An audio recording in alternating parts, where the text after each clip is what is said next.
বন্ধুরা, কথায় আছে অহংকার পতনের মূল।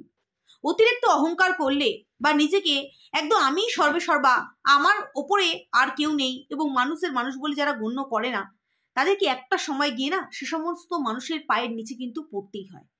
হ্যাঁ, আমার টাইটেল থাম্বনেল থেকে তোমরা বুঝতেই পেরেছো যে আজকে কাদের সম্পর্কে বলতে এসেছি। ফারিয়া এবং পম্পম।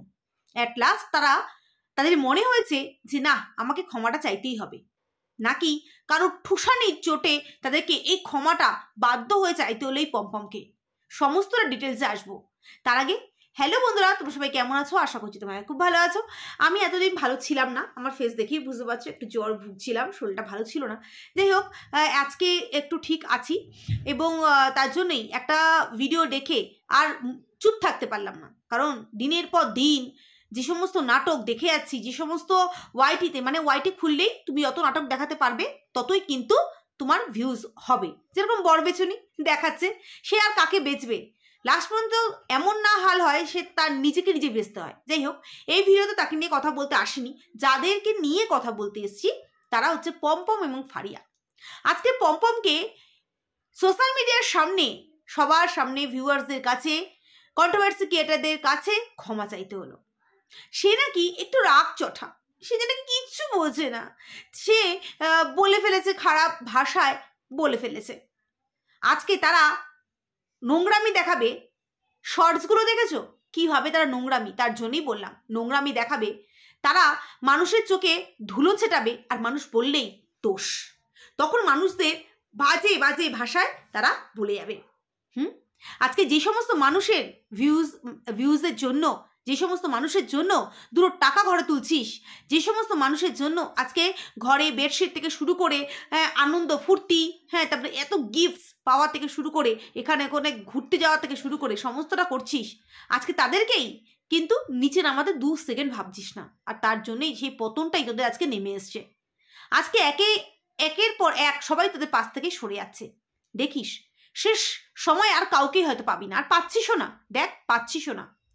আজকে ভিডিওতে এই পম্পম এবং ফারিয়া এমন, মানে কি বলবো, এদেরকে কোন মানে ভাবে সম্বোধন করবো জানি না। আজকে পুরো রানাঘাট টইটুম্বুর করে ঘুরে বেড়াচ্ছে, টই টই টই টই করছে। কখনো গিলতে যাচ্ছে, কারণ এই ভাষাই ওরা পাওয়ার যোগ্য। কারণ ওরা যেই ধরনের কথা বলে, কখনো বাইরে খেতে যাচ্ছে, কখনো চা খেতে যাচ্ছে, কখনো বাইকে করে বেরিয়ে যাচ্ছে, কখনো মন্দিরার বিজনেসের ওপর, সোমনাথের বিজনেসের ওপর খপাত করে একেবারে ঝাঁপ দিচ্ছে, যে কোথায় গিয়ে কিভাবে দীপ ভাই, সোনাদীপ ভাই বলে ডেকে সোনাদীপ ভাইয়ের ঘরের মধ্যে সুচুয়ে ঢোকে ফাল হয়ে বেরিয়ে যাব, গিয়ে তাদের সমস্ত কিছু আমরাও নকল করা শুরু করবো। সমস্ত কিছু কিন্তু খুঁজে নিচ্ছে, সমস্ত কিছু খুঁজে নিচ্ছে। আজকে রানাঘাটে কোথায় কি আছে সমস্ত কিছু তাদের জানা, কিন্তু কি পাচ্ছে না? ডক্টর পাচ্ছে না। কোন হসপিটালে গেলে কি, মানে কেমন ট্রিটমেন্ট হবে সেটা পাচ্ছে না। এইটা তোমাদের বিশ্বাস হয়? তোমাদের বিশ্বাসযোগ্য বলে মনে হয়? আজকে এই পম্পম আর এই ফারিয়া যেইভাবে ফাস্টফুড এরা খায়, যেই পরিমাণে, আজকে পেট ব্যথা, চলো ঘুরে আসি, মানে বাইরে গেলে তোমার মন ভালো হবে, চলো ঘুরে আসি, পাচ্ছে না তাও ঘুরে আসি কিনা, বাইরে ফুরফুরে হাওয়াতে নাকি মন ভালো হয়। সেখানে গিয়েও তারা বিরিয়ানি নিয়ে আসলো, বিরিয়ানি দুজন মিলে খেলো। বিরিয়ানি, রাত্রেবেলা রুটি তরকা। একটা মানুষের পেট খারাপ হলে, এবং মানুষের পেট ব্যথা হলে এই ধরনের খাবার খায়, পেট খারাপ তো এমনিই হবে, এমনিতে ফুলে ফুলে ঢোল হচ্ছে শরীরের মধ্যে, মানে অফুরন্ত বিমারি তো আক্রমণ করেছে। তার জন্যই আজকে 4 মাস পর পর পিরিয়ড হচ্ছে। মেয়েদের একটা পিরিয়ড কিন্তু কোনো অস্বাভাবিক কিছু না, একটা স্বাভাবিক ব্যাপার। আজকে মেয়েদের পিরিয়ড হয় বলেই কিন্তু মেয়েদের মা হওয়ার ক্ষমতা রয়েছে, যেটা ছেলেদের মধ্যে নেই। তো সেই ক্ষেত্রে আজকে এই জিনিসটাকেও কিন্তু তারা কন্টেন্ট বানাতে ছাড়ছে না। আজকে তারা ভিডিও এমনভাবে করছে এবং এই ফারিয়া এমনভাবে শর্টস দিচ্ছে যে এক ঢিলে 2 পাখি মারার মতন। একটা হচ্ছে শর্টস দিয়ে সে তার মাকে বলতে চাইছে, মা তুমি ছিলে, তোমার কাছে ছিলাম, এখন তুমি নেই, তাই আমার কত কষ্ট। আর একদিকে ভিডিওর মাধ্যমে তারা এতটাই পরিমাণে চালাক যে আজকে তারা সিম্পাথি ক্রিয়েট করে মন্দিরাকে খারাপ বানানোর চেষ্টা করছে, যাতে এই ফারিয়ার, যার এগুলো তো সব মন্দিরারই ভিউয়ার্স, মন্দিরার তরফ থেকেই তো ফারিয়ার কাছে গেছে, সেখানে গিয়ে মন্দিরাকে বাজে কমেন্টস করে যে তোমার বোনের এই অবস্থা, তুমি কেন যাচ্ছ না।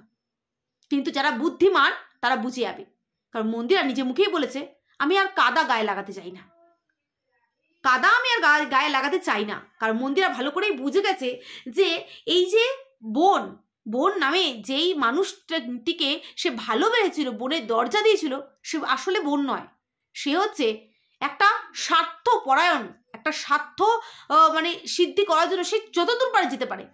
বোন রূপী একটা কি বলবো, কি বলা যায় এদেরকে, ভালো মানুষটা সেজে সংসারে ঢুকে একটা ফাল হয়ে বেরিয়ে যাওয়ার মতো। আজকে এই মন্দিরা তার বোনকে কি না দিয়েছে। আজকে একটা চ্যানেলকে দাঁড় করানো কতটা কষ্টের। আজকে আমরা যারা ভিডিও করি বা যারা ব্লগিং চ্যানেল করে কতটা কষ্ট করে একটা চ্যানেলকে দাঁড় করানো হয়। সেই ক্ষেত্রে তার বোনের না খাটতে লেগেছে না কিছু করতে লেগেছে। আজকে শুধুমাত্র মন্দিরার ফেস দেখিয়ে দেখিয়ে সে একটা চ্যানেলকে দাঁড় করিয়ে নিয়েছে। একটা চ্যানেল দাঁড় করানো মানে একটা সংসার কিন্তু রোজগার তৈরি করে দেওয়া, যেটা সবার প্রথম মন্দিরা করেছে। তারপরে মন্দিরা একটার পর একটা বনুকে কি না দিয়েছে, সমস্ত কিছু দিয়েছে। আজকে এগুলো বলার কথা নয়, কিন্তু আজকে ও বাধ্য করছে বলতে, সমস্ত কিছু দিয়েছে। বলে না সোনার ডিম পাড়া হাঁস, যেটা আমি বরাবরের জন্য বলি, মন্দিরা ছিল এই ফারিয়ার কাছে সোনার ডিম পাড়া হাঁস। প্রত্যেক দিন টুকুস টুকুস করে একটা করে ডিম তারা নিত। অর্থাৎ এই দীপ ভাইয়ের কাছ থেকে যখন ইচ্ছা চলে গেলাম, ওখানে গিয়ে গন্ডে পিন্ডে গিলে আসলাম, দিদি আমাকে দিচ্ছে 4-5টা শাড়ি, আমি পরে ফেললাম। মা দিদি শোকেস থেকে শুরু করে সোনার জিনিস থেকে শুরু করে কিনা দিয়েছে, সমস্তটা দিয়েছে। আজকে একজন দিদি যা কর্তব্য সমস্ত কর্তব্য করেছে। আজকে ওরা ভিডিওর মাধ্যমে বলছে রানাঘাটে তো আমরা নতুন এসেছি, তাই আমরা কিছুই বলতে পারছি না, কিছুই জানি না, তাই আমরা হসপিটালে ভর্তি হতে পারছি না। মনে হয় এই কথাটা শুনে তখন ইচ্ছা করছিল কানের জিপ চটাং করে একটা বাজিয়ে দিতে। কারণ আজকে তারা এটাই প্রমাণ করতে চাইছে যে আমার দিদি অর্থাৎ মন্দিরা তো সেই রানাঘাটেরই মেয়ে, সে তো পারতো আমাকে দেখতে আসতে, সে তো পারতো আমাকে হসপিটালে নিয়ে যেতে, সে তো পারতো আমাকে ফোন করতে, কিন্তু সেই রাস্তাটা কি তুই রেখেছিস? আজকে সোমনাথ বরাবরের জন্য তোকে চিনেছে যে তুই কেমন ধরনের মেয়ে ছেলে, কিন্তু মন্দিরার দিকে তাকিয়ে লাস্ট পর্যন্ত তোকে মাফ করেছিল। কিন্তু তুই এবার সরাসরি মন্দিরার সংসারে গিয়ে হাত দিয়েছিস, মন্দিরার মানে সংসারের বিজনেসে গিয়ে হাত দিয়েছিস। আর এতটা নট ছাড় তোরা যে আবার ক্ষমা চাইতে গেছিস, সেখানেও ভয়েসটা মানে অন করে গেছিস যাতে ভয়েস রেকর্ডটা পুরো হয়। কি প্রমাণ করতে গেছিলি? বা এর পিছনে তো কিছু একটা তোদের একটা কিছু একটা কাজ ছিল যেটা তোদের সাকসেস হয়নি। আজকে তোরা যতই ভাবি যে মন্দিরাকে টপকে তোরা আগে যাবি, কোনোদিনও পারবি না। বা তোরা যদি ভাবিস যে মন্দিরাকে খারাপ প্রতিপন্ন করে তোরা আগে যাবি, তাও পারবি না।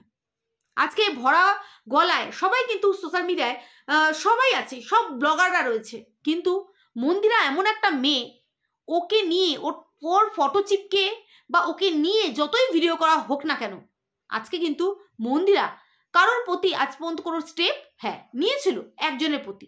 কারণ সে অতিরিক্ত এই যে সোনাদীপ ভাই, ঠাকুরনগরে যে একটা সোনাদীপ ভাই বসে আছে, সে এখন ঠাকুরনগরে যদিও বা থাকে না, তো সেখানে সে এমন জায়গায় হাত দিয়েছিল, সেটা বাধ্য হয়েছে, সেটা আলাদা কথা। সবকিছুর আর গণ্ডি থাকে। আজকে মন্দিরার কিন্তু যা কাজ করে সেটা কিন্তু গলা উঁচু করে বলারও জোর আছে। প্রত্যেকটা কন্ট্রোভার্সি ক্রিয়েটারের নাম কিন্তু সে নেওয়ার সেই মানসিকতা কিন্তু তার আছে, সে পাওয়ারটা তার আছে। আজকে যারা অন্য ব্লগাররা যেটা নিতে পারে না, এটাই কটা ব্লগাররা করতে পারে। আর এই জন্য কিন্তু মন্দিরা কি প্রত্যেকটা যারা ভালোবাসে তারা ভালোবাসে। এত কিছু করার পরও, ওর জীবনে এত কিছু ঘটে যাওয়ার পরও কিন্তু মানুষ ওকে ভালোবাসে। আজকে বরাবরের জন্য এই ফারিয়ার পম্পম শুধুমাত্র মারিয়াকে একটা ইউজ করে গেছে, যেটা আজও সে করে যাচ্ছে এবং এখনও তারা করে যাচ্ছে। তারা ব্লগিংয়ের মাধ্যমে তারা মানুষকে বোঝাতে চাইছে যে মন্দিরা ওরা কত খারাপ, একই জায়গায় আমরা থাকি, আমাদের এসে তো হেল্প করতে পারতো।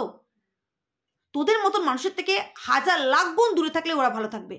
আর তোদের মতন মানুষের সাথে সংস্পর্শে যদি তারা আসে, তাহলে কোনোদিনও তারা ভালো থাকবে না। এবার আসি যে এই যে তোর বউয়ের আজকে পেট ব্যথা, 14 বার গেছে পটিখানায়, সেখানে গিয়ে এত মানে তার শরীর অসুস্থ হয়ে গেছে। তা যেই হবে তোরা বাইরের খাবার খাস, তোদের হবে না কাদের হবে? আজকে তুই যেরকম খেতে পারিস, আজকে তোর বউটাও সেরকম খেতে পারে। তোর দুটো মিলেই খা। আমরা খাই অবশ্যই, মাসে একবার খাও। আমরা কি যাই না? আমরা কি রেস্টুরেন্টে যাই না? অবশ্যই যাই, কিন্তু বুঝে শুনে খায়। এরা সকালে খায়, দুপুরে খায়, বিকালে খায়, রাত্রে খায়, সব সময় বাইরে খাওয়া। বিরিয়ানি, হ্যাঁ, তা পেট খারাপ কার হবে না? দুপুরে বিরিয়ানি, রাত্রেবেলা ওই পেট খারাপের মধ্যে আবার তরকা, রুটি, হ্যাঁ, সবজি। আজকালকার দিনে কে এরকম মানে একটা সিদ্ধ ভাতও ঘরে রান্না করা যায়, সিদ্ধ ভাতও রান্না করা যায়, কিন্তু যে জিভে লোলা, যেটা নিজেরাই বললো, কখনো কখনো তো আমাদেরও খেতে ইচ্ছা করে। তা খেতে ইচ্ছা করে অবশ্যই, সব প্রত্যেকটা মানুষের খেতে ইচ্ছা করে, কিন্তু তোরা যেভাবে খাস কোনোদিনও না, কোনো কেউ এরকমভাবে খায় না। তা সুস্থ মানুষ অসুস্থ এমনিও হবে। আজকে মন্দিরেরা কোথা থেকে শাড়ির বিজনেস করলো, মন্দিরেরা কিভাবে শাড়ির বিজনেস শুরু করলো, সমস্ত কিছু খোঁজ খবর নেওয়া হয়ে যায়, কিন্তু রানাঘাটে একটা হসপিটাল কোথায় আছে তারা নাকি কিচ্ছু জানে না। ওই নেকি বসে বসে বলছে, আমি যদি বাড়ি থাকতাম, আমার আশেপাশে সবাই তো জানা পরিচিত, তাহলে ওখানে আমার হসপিটাল কোথায় কি কোথায় সেগুলো আমাদের জানা পরিচিত, সেখানে আমরা যেতাম। এখানে তো আমরা কিচ্ছু চিনি না। ওলে আমার ছোনা খুকিটি গো, কিচ্ছু জানে না, একার ফিটিং বোতলে দুধ খাওয়ার মতন এরা, কিচ্ছু জানে না। এদিকে পুরো মানে কি বলবো, পুরো রানাঘাট চষে বেরিয়েছে, রানাঘাট চষে বেরিয়েছে।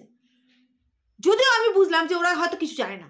আজকে নেটওয়ার্কের যুগে ফোনটা খুলে গুগল সার্চ করলেই কিন্তু সমস্তটা বেরিয়ে যায়, যে কোথায় হসপিটাল আছে, কোথায় নার্সিংহোম আছে, সমস্ত কিন্তু বেরিয়ে যায়। কিন্তু ওই বললাম, এরা নিজেদের মানে সিম্পাথি এমন দেখানোর চেষ্টা করে যে কত কষ্টে এরা আছে, কত দুঃখে এরা আছে। আর প্রতিবারের মতন শুধুমাত্র মন্দিরাকে খারাপ করার প্রতিপন্ন। হ্যাঁ রে, কার চাপে, কার ঠুসানিতে আজকে ক্ষমা চাইলি? এতদিন পরই বা ক্ষমা চাইলি কেন? যখন দেখছিস আর হচ্ছে না, ভিউয়ার্সদের গাতন আর পাচ্ছিস না, কন্ট্রোভার্সি ক্রিয়েটরদের আর নিতে পারছিস না, তাই শেষ পর্যন্ত সরিটা চাইতেই হলো। যখন ভুল করেছি তখন কেন চাইলি না? তখন কিসের দম্ভ অহংকার ছিল? ও মানুষ বলছে বলুক, আমরা তো আমাদের মতো রয়েছে, আমরা হচ্ছে ভিআইপি। বললাম না, সেসব মানুষদের পায়ের নিচে একসময় আসতেই হয়, যেটা তোকে আসতে হলো। আজকে জনতা জনার্দন, যাদের জন্য যেইটুকানি আনন্দ শখ বিলাস করছিস না, আচ্ছা তোর তো কাজ নেই, তোর তো কাজ নেই, কারণ তোর কাজ দিয়ে মানে লোটা একদম কম্বল গুটিয়ে তোরা চলে এসছিস রানাঘাটে। সুতরাং এখানে নতুন একটা জায়গা, কাজ নেই, তো বইয়ের টাকায় তো খেতে হবে। তো সেখানে দাঁড়িয়ে ভিউয়ার্সরা, আজকে আমি ভুল হতে পারি, আরও দুটো মানুষ ভুল হতে পারে, কিন্তু প্রত্যেকটা মানুষ ভুল নয়। সেই সময় প্রত্যেকটা মানুষ বলেছিল, যেই কন্ট্রোভার্সি ক্রিয়েটারকে বরাহ নন্দন বলে আখ্যা দিয়েছিলি, সেই সময় তোদের দরকার ছিল যে মাফি চাওয়া, কিন্তু তোরা চাসনি।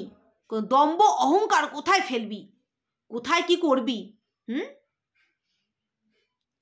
তোদের মতন এই যে এই ডেবা ডিবি বসে বসে নিজেদের কার্যসিদ্ধির জন্য তোরা যেইভাবে মানুষকে ইউজ করেছিস, যেভাবে তোদের দিদিকে ইউজ করেছিস, অর্থাৎ মন্দিরা সোমনাথকে, মানুষ সেটা বুঝে গেছে। তোদের দেখলে না গিদর মনে হয়, বিশ্বাস কর, ঘৃণা লাগে আমার। যেইভাবে হ্যাঁ তোরা বাইরে থেকে জামা কাপড় মানে পরে যেটাই আসি সেটা পরেই লেদিয়ে যাস। আজকে এই যে ফারিয়া দেখলাম বাইকে করে ঘুরে টুরে আসলো, এসে ওই জামা কাপড়ে খাটে উঠে গেল। আমরা বাইরে থেকে আসি, জামা কাপড় খুলে রেখে বাড়ির জামা কাপড় পরে তারপরে হাত পা ধুয়ে খাটে উঠি। এদের কোনো মানে দেখে মনে হয় পয় পরিষ্কার বা কিছু? সত্যি গা ঘিনঘিন করে এদের দেখলে। মানুষদের অত বোকা বানাতে যাস না, আর মন্দিরা সোমনাথকে মানুষের সামনে খারাপ বানাতে যাস না, তাতে তোদের মুখোশগুলো আরো খুঁড়ে যাবে। বুঝতে পারলি?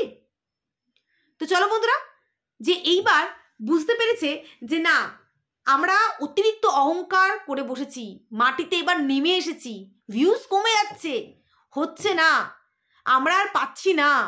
এবার আমাদেরকে, যাদের জন্য আমরা প্রতিনিয়ত আজকে কন্ট্রোভার্সি চ্যানেলে যারা রয়েছে, আমরা যারা কন্ট্রোভার্সি ক্রিয়েটাররা যারা রয়েছি, আমরা তোদেরকে নিয়ে ভিডিও করি বলে না আজকে বেশিরভাগ ভিউয়ার্সরা তোদের দেখতে যায়, কারণ তারা এসে আমাদের কমেন্ট বক্সে বলে সত্যি ঈদে এটা দেখে আসলাম। আজকে আমাদেরকে স্যালুট জানানো দরকার, যে 10টা মানুষ হলেও তোদের গিয়ে দেখে আমাদের ভিডিও দেখে। কেউ এসে বলে ওদের তো ভিডিও আমি দেখিই না, তোমার মুখে শুনে দেখতে যাই।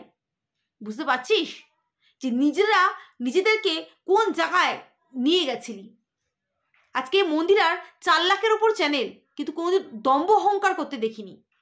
মোটে 55 না 54 হাজারের চ্যানেল, হ্যাঁ, তাতেই তোরা যেই অহংকার দম্ভ করিস।